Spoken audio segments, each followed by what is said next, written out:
नमस्कार मित्रों, हिंदी साहित्यशाला में एक बार फिर से आपका स्वागत है।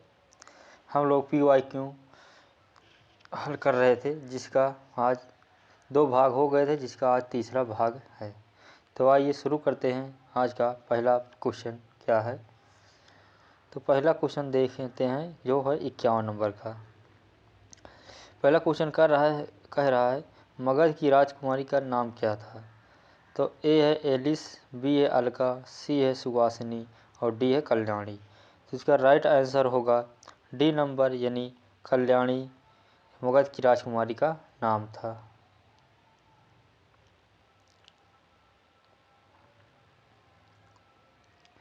क्वेश्चन नंबर 52 है चंद्रगुप्त किस प्रकार का नाटक है? बताना है कि चंद्रगुप्त किस प्रकार का नाटक है। ए है सामाजिक, बी है ऐतिहासिक, सी है राजनैतिक और डी है सांस्कृतिक। तो सही आंसर होगा बी नंबर, यानी ऐतिहासिक चंद्रगुप्त नाटक है।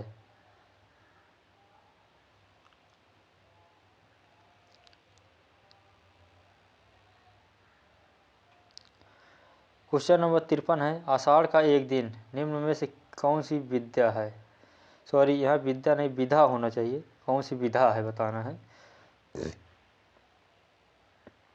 ए है कहानी, बी है एकांकी, सी है प्रहसन और डी है नाटक। तो राइट आंसर होगा क्या? डी नंबर, यानी नाटक है।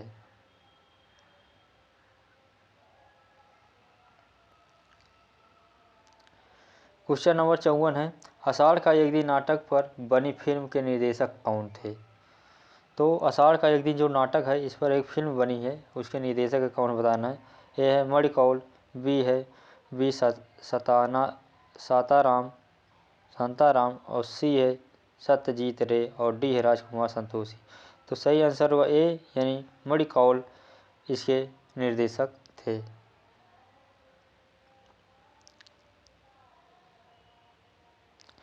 क्वेश्चन नंबर 55 है गेहूं और गुलाब में लेखक की क्या इच्छा है? बताना है।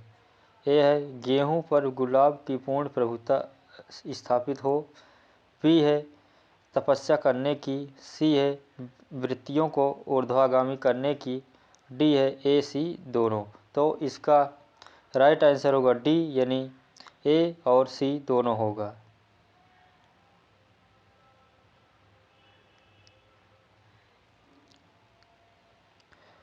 क्वेश्चन नंबर 56 है गुलाब किसका प्रतीक बन गया था?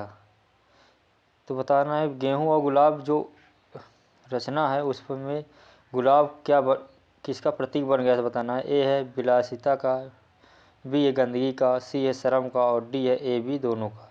तो राइट आंसर होगा ए और बी दोनों, यानी विलासिता का और गंदगी का।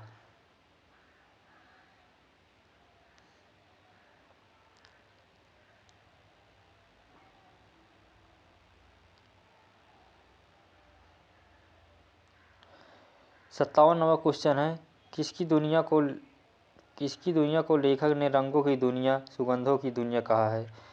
तो ए है गेहूं की दुनिया को, बी है गुलाब की दुनिया को और सी है ए और बी दोनों और डी है नित्यम दुनिया का। तो राइट आंसर होगा इसका ए नंबर, यानी गेहूं की दुनिया को लेखक ने रंगों की दुनिया, सुगंधों की दुनिया कहा है।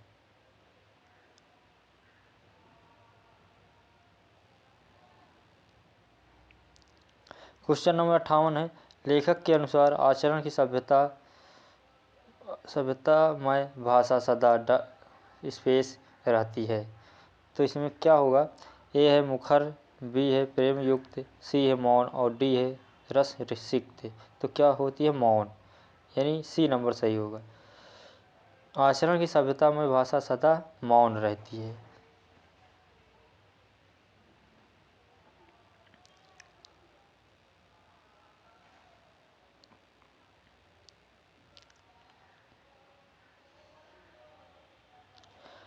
क्वेश्चन नंबर 59 है आध्यात्मिक धर्म के सपनों की शोभा तभी भली लगती है जब आदमी अपने जीवन का धर्म पालन करे। यह पंक्ति किस निबंध से लिया गया है? बताना है। ए है आचरण और चरित्र से, बी है आध्यात्मिक आचरण से, सी है श्रद्धा और भक्ति से और डी है आचरण और की सभ्यता से। तो राइट आंसर क्या होगा? आचरण की सभ्यता से यह पंक्ति ली गई है।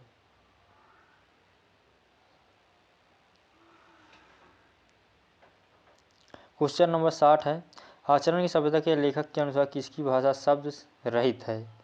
ए है दुख की, बी है संगीत की, सी है या ईर्ष्या की और डी है प्रेम की। तो राइट आंसर क्या होगा? प्रेम की। यानी आचरण की सभ्यता के लेखक के अनुसार इसकी भाषा शब्द रहित है, प्रेम की।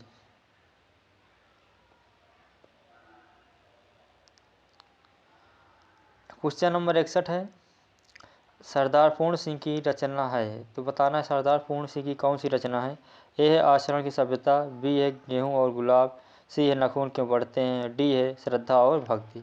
तो राइट आंसर होगा आचरण की सभ्यता या सरदार पूर्ण सिंह की रचना है।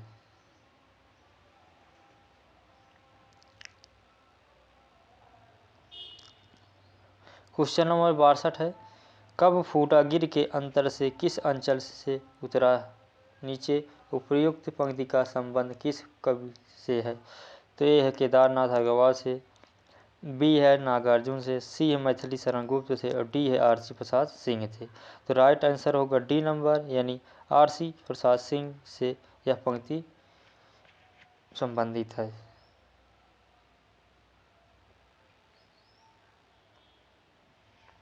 क्वेश्चन नंबर 63 है, मैंने उसको कविता किस कविता संग्रह में संकलित है।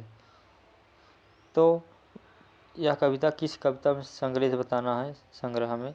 ए है मार प्यार की थापे, बी है खुली आंखें खुले हैं, सी है जो सिलाएं तोड़ते हैं और डी है फूल नहीं रंग बोलते हैं। तो राइट आंसर होगा फूल नहीं रंग बोलते हैं में मैंने उसको कविता संग्रह में संकलित है।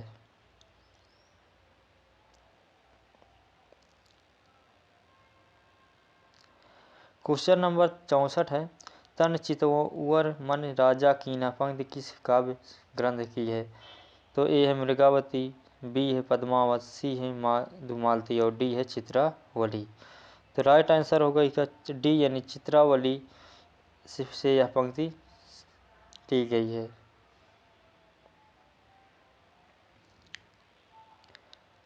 क्वेश्चन नंबर 65 है, पद्मावती के पिता का क्या नाम था। तो ए है रत्न सेन, बी है गंधर्व सेन, सी है कुमार सेन और डी है राघव चेतन। तो राइट आंसर होगा गंधर्व सेन, यानी बी नंबर सही होगा। पद्मावती के पिता का नाम गंधर्व सेन था।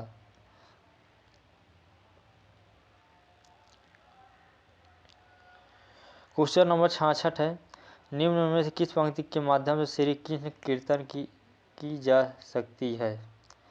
तो ए है ते ही जनेऊ बोनि तो ही सम ओत साग लहरी समाना, बी है अपरूप के बिहीन आनी मोरो और खित तल लावनी सार, सी है जय जय भैरव असुर भयानु परशुपति भमिनी माया, डी है देख देख राधा रूप अपार।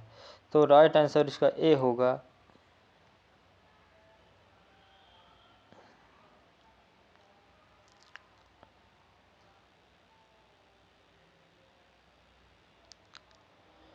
क्वेश्चन नंबर 67 है, प्रणय छोड़ कर प्राण धरे क्या, जले नहीं तो मरा करे क्या, क्या यह असफलता है। इस पंक्ति से किस कवि का संबंध है बताना है। ए है नागार्जुन, बी है गोपाल सिंह नेपाली, सी है मैथिली शरण गुप्त और डी है केदारनाथ अग्रवाल। तो यह पंक्ति मैथिली शरण गुप्त से संबंधित है।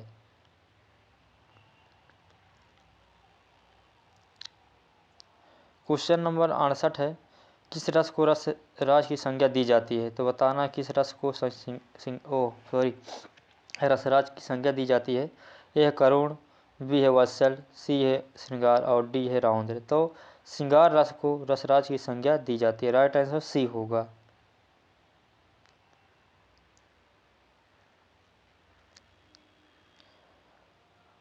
उनहत्तर नंबर का क्वेश्चन है, रस सूत्र में संयोग का अर्थ भोज्य भोजक संबंध किस आचार्य ने माना है। तो ए आचार्य शंकु ने, और बी है भट्ट नायक ने, सी है अभिनव गुप्त ने, और डी है विश्वनाथ ने।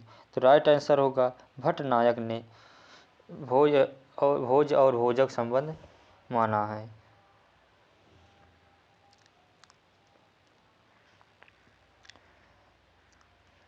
क्वेश्चन नंबर 70 बताना है, आलंबन की चेष्टा क्या कहलाते हैं। ए है भाव, बी है अनुभाव, सी है उद्दीपन और डी है संचारी भाव। तो राइट आंसर होगा सी नंबर यानी उद्दीपन। आलंबन की चेष्टाएं कहलाती हैं उद्दीपन। क्वेश्चन नंबर 71 है, कार्य और कारण में संगति न होने पर कौन सा अलंकार होता है।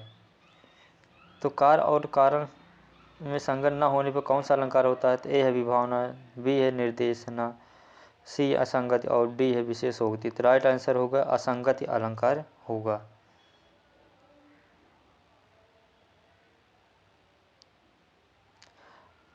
क्वेश्चन नंबर 72 है, अलंकार संप्रदाय के प्रवर्तक आचार्य का नाम बताइए। यानी अलंकार संप्रदाय के प्रवर्तक आचार्य कौन है बताना। ए केशव, बी जयदेव, सी आचार्य भामा और डी आचार्य कुंतक। तो राइट आंसर इसका होगा आचार्य भामा, जो आचार्य अलंकार संप्रदाय के प्रवर्तक हैं।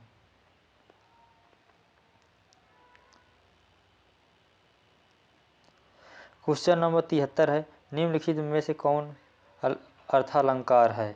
तो बताना है अर्थालंकार कौन है। ए है श्लेष अलंकार, बी यमक अलंकार, सी वक्रोक्ति अलंकार और डी रूपक अलंकार। तो राइट आंसर होगा इसका रूपक अलंकार यानी डी ऑप्शन सही होगा।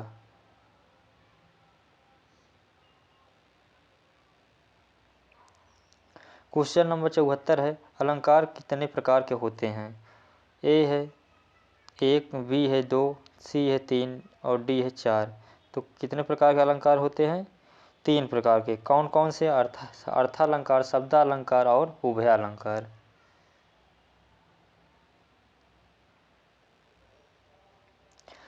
क्वेश्चन नंबर 75 है, प्रयोग के अनुसार सर्वनामों के कितने भेद हैं। यहाँ बताना प्रयोग के अनुसार सर्वनामों की कितने भेद हैं। ए है 6, बी है 7, सी है 8 और डी है 9। तो राइट आंसर क्या होगा 6, यानी प्रयोग के आधार पर सर्वनामों की संख्या 6 है। ए आंसर राइट है।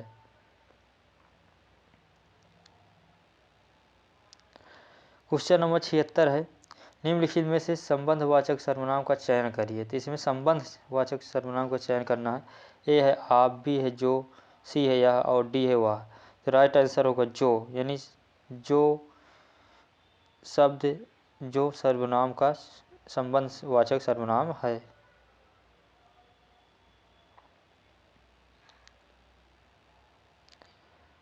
क्वेश्चन नंबर 77 है, क्या कह रहा है, निम्नलिखित में कौन सा कथन सर्वनाम के बारे में असत्य है। यहाँ पर असत्य शब्द ढूंढना है। तो ये है भाषा चंद्रोदय में सर्वनाम के लिए संज्ञा प्रतिनिधि शब्द का प्रयोग किया गया है। बी है सर्वनाम एक अविकारी शब्द है। सी है सर्वनाम का रूपांतरण पुरुषवाचक और कारक की दृष्टि से होता है। सही है। डी है सर्वनाम में केवल 7 कारक होते हैं। सही है। तो इसमें राइट आंसर कौन सा नहीं होगा, सत्य है। तो इसमें होगा बी नंबर, यानी सर्वनाम एक अविकारी शब्द है। सर्वनाम अविकारी नहीं विकारी शब्द है। तो राइट आंसर क्या होगा बी।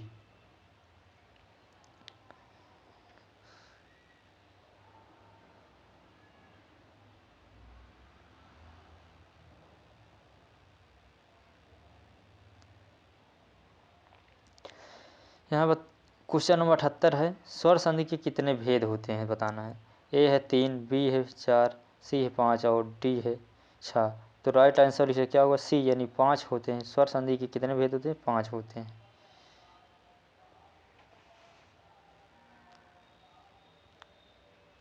निम्न क्वेश्चन नंबर 79 है, निम्नलिखित में कौन सा शब्द प्रा उपसर्ग के प्रयोग से बना है बताना है।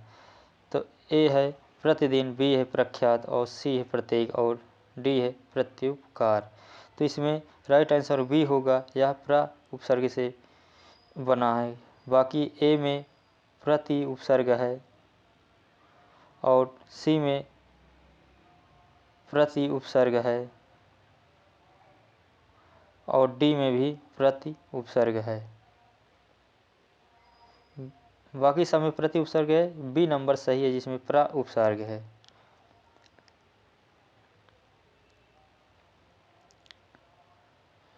क्वेश्चन नंबर 80 है, प्रत्ययों से बने कुछ हुए शब्दों के मुख्यतः कितने भेद होते हैं।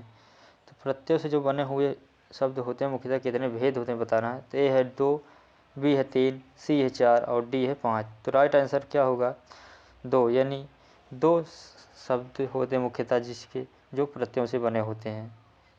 कौन कौन? कृदंत प्रत्यय और तद्धित प्रत्यय।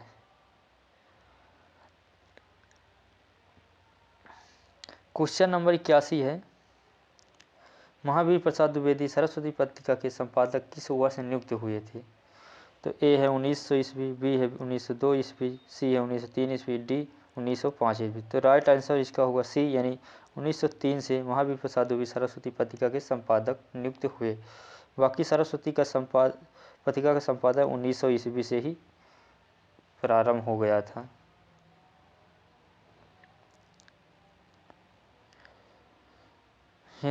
यहाँ पर क्वेश्चन नंबर 82 है, हिंदी का प्रथम पत्र किसे माना जाता है। तो इस हिंदी का प्रथम पत्र किसे माना जाता बताना। ए उदत मार्तंड को, बी है बनारस अखबार को, सी है प्रज्ञा हितैषी को और डी है प्रकाश बोधि को। तो राइट आंसर होगा ए नंबर, यानी उदत मार्तंड जो जुगल किशोर द्वारा निकाला गया था, यह हिंदी का प्रथम पत्र है।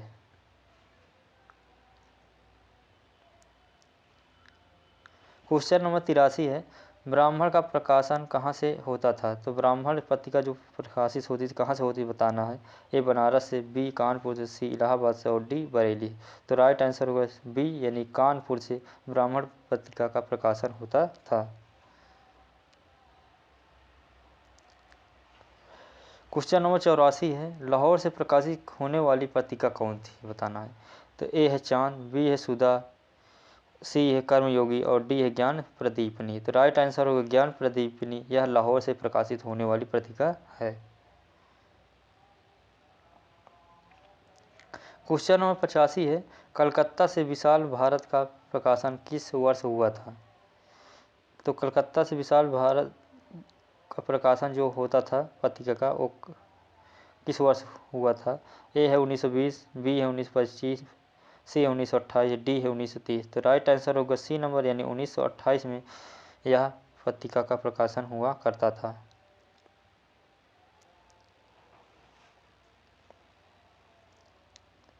क्वेश्चन नंबर 86 है, खींचो न कमानों को न तलवार निकालो, तोप मुकाबिल हो तो अखबार निकालो। किसने कहा था यह कथन।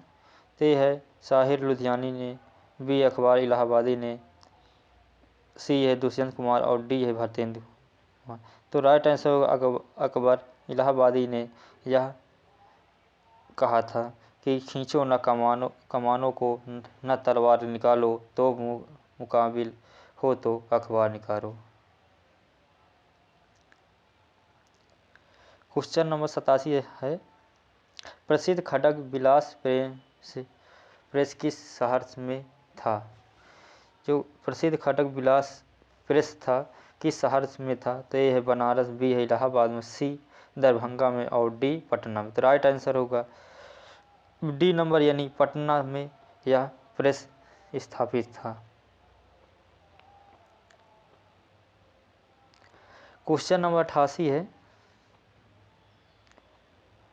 निम्न में से किस रचना को साहित्य अकादमी पुरस्कार प्राप्त हुआ है। तो साहित्य अकादमी पुरस्कार किस रचना पर मिला है बताना। ए है कलम का सिपाही, बी है गबन, सी है कर्मभूमि, डी है इनमें से कोई नहीं। तो राइट आंसर होगा कलम का सिपाही, जिस पर साहित्य अकादमी पुरस्कार प्राप्त हुआ है।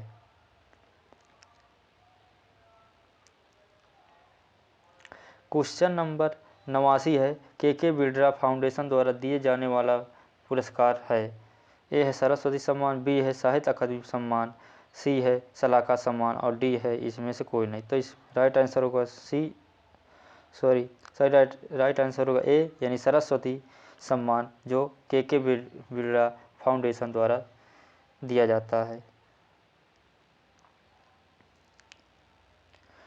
क्वेश्चन नंबर 90 है, उत्तर प्रदेश हिंदी संस्थान द्वारा प्रदान की जाने वाला पुरस्कार कौन है? तो हिंदी संस्थान द्वारा जो उत्तर प्रदेश द्वारा दिया जाता है पुरस्कार क्या है? तो ए है ज्ञानपीठ पुरस्कार, बी है भारत भारती सम्मान, सी है सलाहकार सम्मान और डी है इनमें से कोई नहीं।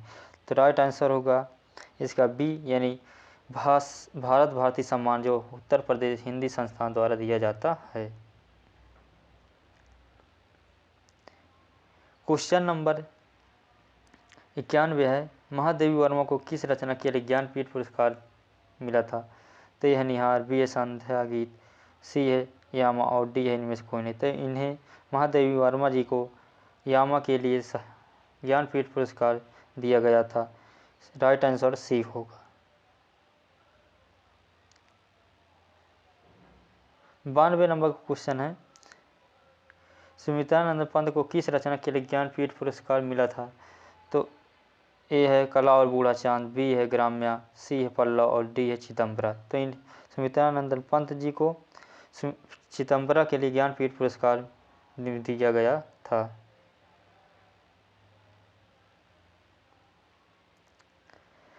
क्वेश्चन नंबर 93 है, निम्नलिखित रचनाकारों में से किसको ज्ञानपीठ पुरस्कार प्राप्त हुआ है? ए है नागार्जुन को, बी है केदारनाथ सिंह को, सी है सर्वेश्वर दयाल सक्सेना को, डी है शमशेर बहादुर सिंह को। तो राइट आंसर बी होगा, केदारनाथ सिंह को ज्ञानपीठ पुरस्कार प्राप्त हुआ है।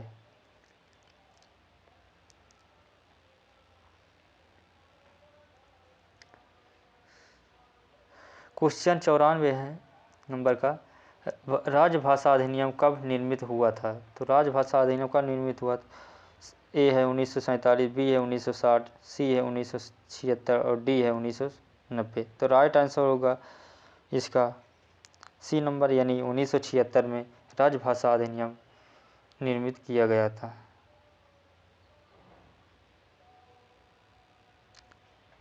क्वेश्चन नंबर 95 है, इनमें से किस राज्य की राजभाषा हिंदी नहीं है? तो ए है जम्मू कश्मीर, बी है उत्तराखंड, सी है छत्तीसगढ़ और डी है झारखंड। तो राइट आंसर होगा बी, यानी झारखंड उत्तराखंड की भाषा राजभाषा हिंदी नहीं है।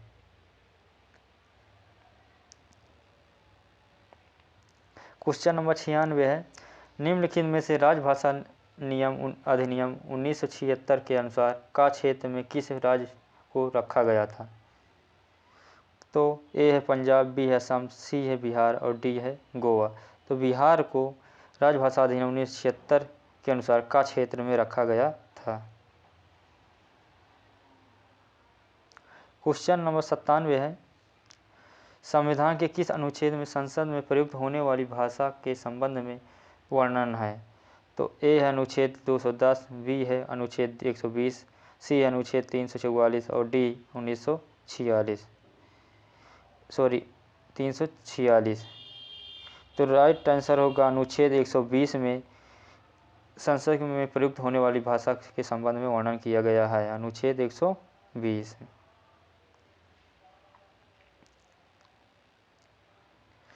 क्वेश्चन नंबर 98 है, किस वर्ष में राजभाषा अधिनियमित किया गया था? तो ए है 1976, बी है 1963, सी है 2011 और डी है 1948। तो राइट आंसर होगा 1963 में, यानी बी नंबर सही होगा, राजभाषा अधिनियम अधिनियमित किया गया था।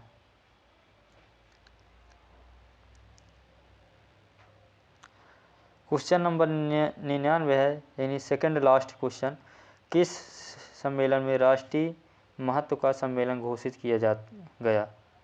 तो ए है हिंदी साहित्य सम्मेलन प्रयाग, हिंदी साहित्य सम्मेलन इंदौर, हिंदी साहित्य सम्मेलन कोयम्बटूर और डी है हिंदी साहित्य सम्मेलन नागपुर।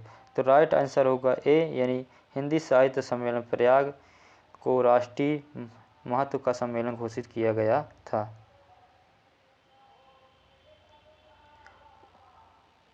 ये रहा आज का लास्ट क्वेश्चन, यानी 100 नंबर का क्वेश्चन क्या है, किसने सर्वप्रथम राष्ट्रभाषा के रूप में हिंदी को की मान्यता प्रदान की थी? ए जवाहरलाल नेहरू ने, बी महात्मा गांधी ने, सी राजेंद्र प्रसाद ने और डी इंदिरा गांधी ने। तो राइट आंसर होगा बी नंबर, यानी महात्मा गांधी जी ने सर्वप्रथम राजभाषा के रूप में हिंदी को मान्यता प्रदान की थी। तो ये रहे आज की 50 प्रश्न हम लोग हल किए हैं। तो आप लोग को प्रश्नोत्तरी कैसी लगी? अच्छी लगे लाइक शेयर सब्सक्राइब जरूर करना। अब इसके आगे का प्रश्नोत्तर हम कल फिर से लेकर आएंगे। इसी तरह आप लोग बने रहें बराबर। तब तक के लिए धन्यवाद। जय हिंद।